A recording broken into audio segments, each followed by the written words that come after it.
تو وہ بات لوگ یہ کہتے ہیں کہ امام حسین کے بھائی محمد بن حنفیہ نے یزید کی تعریف کی، تو اس کی کیا حقیقت ہے؟ ہاں، محمد ابن حنفیہ رحمہ اللہ تعالی حضرت علی رضی اللہ عنہ کے بیٹے تھے. پچھلے دنوں بھی آپ نے اس حوالے سے ان کی شخصیت کے بارے میں سوال کیا تھا، اور یہ بی بی فاطمہ زہرا رضی اللہ تعالی عنہا کے بعد جو حضرت علی رضی اللہ تعالی عنہ نے نکاح فرمائے تھے ان میں سے ایک جو خاتون تھی ان کے یہ بیٹے تھے. بڑے شجاع تھے اور زبردست جنگجو تھے، ذہین بھی بہت تھے، اور مولا کائنات مولا مشکل کشا رضی اللہ تعالی عنہ کے قریبی بھی بہت تھے. اگر یہ بات ہم چلیں، ویسے تو یہ بڑی اس پر لے دے بہت ہوئی ہے، اور انہوں نے جو یزید کے بارے میں تعریفی کلمات کہے ہیں، اول تو جس کتاب کے ذریعے یہ بات بیان کی ہے وہ ابن کثیر نے البدایہ والنہایہ میں، اور امام ذہبی رحمۃ اللہ تعالی علیہ نے تاریخ الاسلام کے اندر کہی ہے. ہم سند پر لے دے چھوڑ دیں کہ اس کی سند پر کیا کلام ہے اور کیا گفتگو ہے. ہوا یہ تھا کہ عبداللہ ابن مطیع رضی اللہ تعالی عنہ جو صغار صحابہ کرام علیہم الرضوان میں سے ہیں، وہ اور ان کے اصحاب جو ہیں جب یہ واپس آئے تو انہوں نے یزید کی جو بیعت تھی اس کو ختم کیا کہ یزید جو ہے وہ مسکرات کا عادی ہے اور تاریک صلاۃ ہے اور برائیاں کرنے والا ہے، طرح طرح کی خرابیاں اس کے اندر موجود ہے. یہ لوگ آئے حضرت محمد ابن حنفیہ رضی اللہ عنہ کے پاس اور آ کے ان سے کہا کہ آپ بھی اس کی بیعت کو ختم کریں. جب اس کا فسق و فجور واضح ہے تو پھر اس کی بیعت تو درست ہی نہیں ہے، کیونکہ وہ جس طرح کے امور کر رہا تھا وہ امور اس بات کے متقاضی تھے کہ اس کی بیعت بالکل بھی جائز نہیں ہے. تو انہوں نے کہا کہ میں نے تو اس کو صوم و صلاۃ کا پابند پایا، وہ تو سنت کی بڑی تلاش کے اندر رہتا ہے، خیر کرنے والا ہے، بھلائی کرنے والا ہے. اب اس کو لے کے جو ناسبی اور خارجی سوچ کے لوگ ہیں انہوں نے باقاعدہ کتابیں لکھ ڈالی ہیں اور یزید کا دفاع کرنا شروع کر دیا، نعوذ باللہ. تو وہ ان کی قسمت کہ جو ان کے حصے میں دفاع یزید آیا، تو یزید کا دفاع کرنے لگے کہ دیکھیں امام حسین رضی اللہ عنہ کے بھائی محمد بن حنفیہ جو ہے وہ اس کے بارے میں یہ کہہ رہے ہیں. تو اس کی بنیادی ایک بات یہ ہے کہ اگر ہم اصول جرح و تعدیل، اصول حدیث کا ایک شعبہ اصول جرح و تعدیل، اس کا ایک چیپٹر ہوتا ہے کہ جب جرح اور تعدیل آپس میں متعارض ہوں، جرح و تعدیل آپس میں متعارض ہوں، کہ بعض اقوال تعدیل کے مل رہے ہیں، بعض اقوال بھی جرح کے مل رہے ہیں. تو اس بارے میں کہ کس کو تقدیم ہوگی، کون سا قول یہ مقدم ہوگا، کسے اختیار کیا جائے گا، اس بارے میں جو اتفاق ہے علماء کا، جو صحیح قول ہے کہ اگر جرح مفسر ہے تو وہ تعدیل کے اوپر مقدم ہوگی، تعدیل پر مقدم ہوگی. وجہ کیا ہے کہ جس شخص کی برائی میں جانتا ہوں آپ نہیں جانتے، مثال کے طور پر ایکس وائی زیڈ کسی کے ساتھ بھی میں رہتا ہوں، میں اسے دیکھ رہا ہوں کہ بھئی یہ گالیاں بکتا ہے، یہ جھوٹ بولتا ہے، یہ کاروبار کے اندر جو ہے وہ دھوکہ دہی کرتا ہے، چیٹنگ کرتا ہے. آپ نے اسے دیکھا، آپ اس کے پاس گئے، چند دن نمازیں پڑھ رہا ہے، جو آتا ہے اس کے ساتھ بڑی خوش اخلاقی کے ساتھ مل رہا ہے.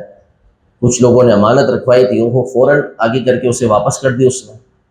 آپ نے کہا کہ یار بڑا صوفی آدمی ہے، بڑا نیک پرہیزگار آدمی ہے. میں نے کہا کہ مجھ سے پوچھو نا، میرے خود پیسے دبا کے بیٹھا ہوا ہے، ٹھیک ہے، میں نے 50 لوگوں کو دیکھا ہے کہ جس کے پیسے کھا کے بیٹھا ہوا ہے اور شرابیں پیتا ہے، جھوٹ بولتا ہے، فلاں برائیاں اس نے کی ہوئی ہیں، تو کیا آپ میرا انکار کریں گے؟ میں آپ کو کہوں گا کہ جناب من آپ ٹھیک کہہ رہے ہیں، آپ نے جو دیکھا ہے وہ آپ بیان کر رہے ہیں، ذرا اس سے بھی تو پوچھیں نا کہ جس نے اس کا کچھ اور کارنامہ دیکھا ہے، وہ کارنامہ کیا ہے، وہ یہ برائیاں ہیں.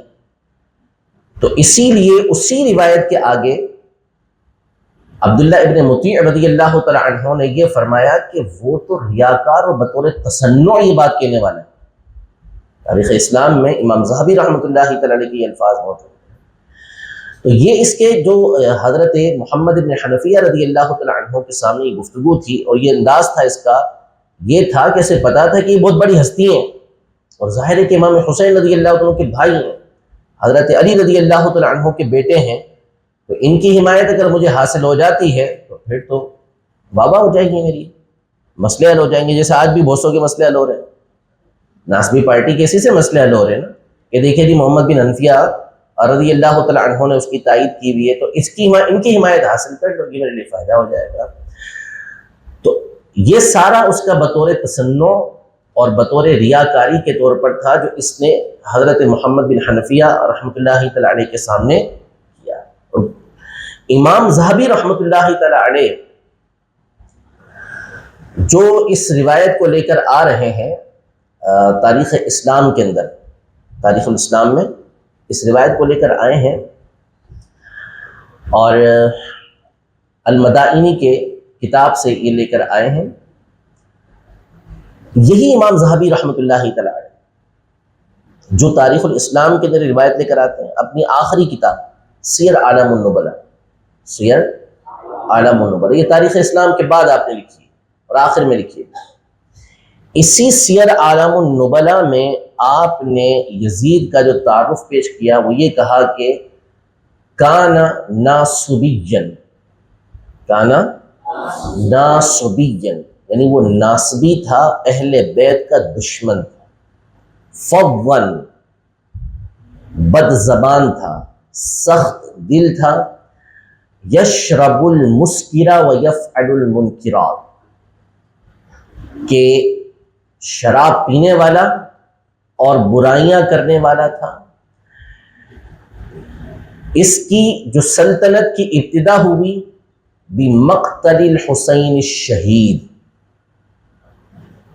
کہ سیدنا امام حسین رضی اللہ تعالی عنہ کے قتل کرنے کے ساتھ، یعنی آپ کو شہید کرنے کے ساتھ اس کی سلطنت کی ابتدا ہوئی، اور انتہا جو ہے وہ مدینہ منورہ پر، مکہ مکرمہ پر حملہ کرنے کے ساتھ ہوئی۔ لم یبارک فی عمرہ، یہ امام ذہبی کے الفاظ ہیں کہ اس کی عمر کے اندر برکت دی نہیں گئی۔ تو اگر یہ روایت ایسی مضبوط ہوتی اور یہ بات ایسی ہی متن کے اعتبار سے بھی ٹھیک ہوتی تو امام ذہبی یہ کیوں فرما رہے ہیں؟ بالفرض سند کو ہم تسلیم کر لیتے ہیں کہ سند چلے محمد بن حنفیہ تک ٹھیک جا رہی ہے، تسلیم کر بھی لیا جائے، تو متن کیا تقاضا کر رہا ہے؟ تو متن تو منکر ہی ہے، متن کا دوسرے متون کے ساتھ تعارض واقع ہے، متن کا دوسرے متون کے ساتھ تعارض بالکل واقع ہے، کہ وہاں پر یعنی حتیٰ کہ امام حسن بصری، شہر بن حوشب، اسی طرح عبداللہ ابن مطیع رضی اللہ تعالی عنہ، ان تمام نے واضح طور پر بیان کیا، اور بعضوں کے الفاظ تھے کہ ہم نے بیعت اس وقت ختم کی یزید کی کہ ہمیں یہ اندیشہ ہوا کہ اگر ہم اس کی بیعت نہیں توڑیں گے تو آسمان سے پتھر ہمارے پر برسیں گے، لازم تھا ہمارے پر کہ اس کی بیعت سرے سے کرے ہی نہ، اور دھوکے میں آ کے کر لی تو پھر اس کو توڑنا ہمارے پر کیا ہے؟ لازم ہے۔ تو یہ چھپا کے رکھتا تھا، اور اس نے امیر معاویہ رضی اللہ عنہ کے دور میں بھی اپنے آپ کو چھپا کے رکھا، اور امام سیوطی رحمۃ اللہ تعالی علیہ اور دیگر بزرگوں نے جو اپنی اپنی کتابوں کے اندر اس بات کی تصریحات کی کہ اس کی زندگی کے دو پہلو تھے، ایک سیدنا امیر معاویہ رضی اللہ تعالی عنہ کے دور میں خلافت سے پہلے اس نے اپنے آپ کو چھپایا ہوا، اور دوسرا جو ہے